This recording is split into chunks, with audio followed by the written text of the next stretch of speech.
The Mets head to Atlanta to play 3 games against the Braves, followed by the final series of the season in Milwaukee. They're currently 2 games ahead of the Braves in the NL wildcard standings. The Mets can clinch a playoff spot if they take 2 of 3 from Atlanta. So the Mets had a pretty infamous series in 2022 against the Braves at the end of the season that caused them to lose the division. Gary, do you see any similarities or differences from this team and the 2022 Mets? I think the way the Mets were structured in 22, they were extremely dependent on getting great starting pitching.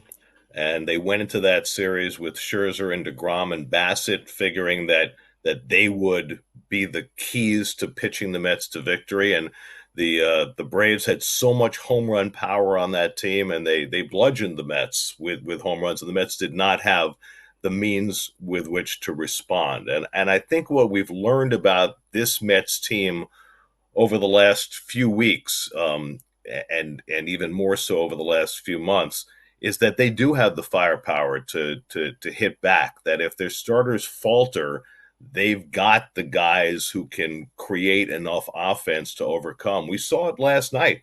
I mean, they fell behind Zach Wheeler 1-0, and there was every reason to think that the way Wheeler was pitching, that he would be able to win the game 1-0. And the Mets came back and they got even, and Nimmo hit the big home run against Wheeler to put them in front. And it's that kind of firepower against top starters that the Mets have this year that maybe they didn't quite have a couple of years ago. Yeah, Keith, from a player perspective, what are the emotions of a player heading into a must win series like this? And do the Braves have a psychological advantage at all on the Mets, who have dominated the NL East and the Mets in recent years?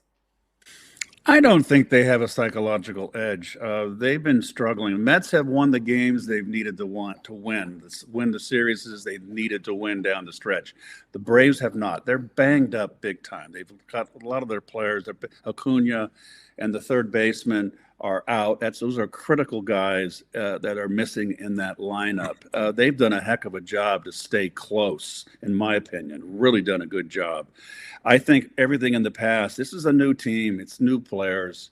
It's not the Bobby Valentine Mets. That's ages ago. It's a whole different team, and I really feel that this team believes in itself, and that, as they should.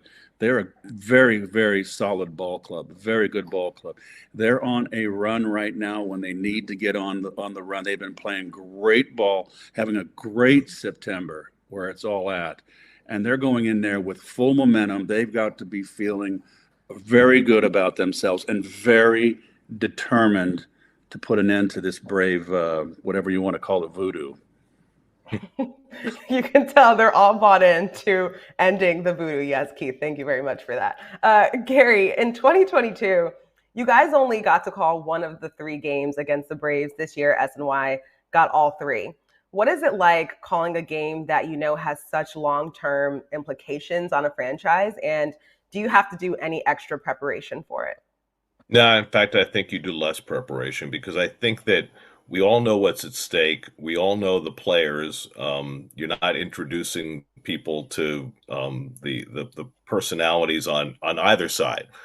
These are known quantities, and I think that when the games get bigger, we end up doing less talking, less preparing, more enjoying and appreciating the moment, allowing the crowd to fill the the airwaves, because that's the anticipation of the big moments is the biggest key. So, obviously we wish we could do all the games, and we really did not enjoy not doing 3 out of the 4 games against the Phillies this past weekend.